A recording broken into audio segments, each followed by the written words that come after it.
Hi hello friends, எல்லாருக்கும் வணக்கம். நான் பெப்பர் சிக்கன் தான் செய்ய போகிறேன். நல்லெண்ணெய் ஊற்றிக்கோங்க. சிக்கனுக்கு நல்லெண்ணெய் தான் செய்யணும், இல்லைன்னா வயிற்றால் போயிடும்.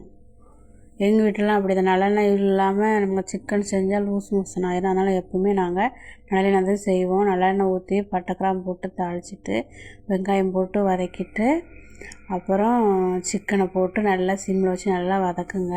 அப்புறம் இஞ்சி பூண்டு போட்டு அரைச்சிக்கோங்க. இஞ்சி பூண்டு கூடயும் பட்டை கிராம்பு அரைச்சி போட்டிருக்கிறேன். அப்புறம் மிளகு, சீரகம், சோம்பு இதெல்லாம் நல்லா வறுத்து பொடி பண்ணி போட்டுருங்க.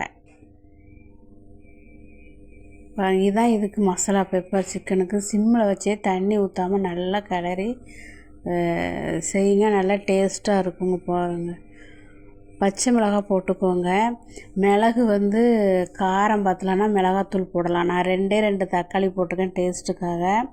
தயிர் ஊற்றுனீங்கன்னா சிக்கன் நல்லா சாஃப்டாக இருக்கும். நான் தயிரும் ஊற்றிருக்கிறேன். அப்படியே சிம்மில் வச்சு நல்லா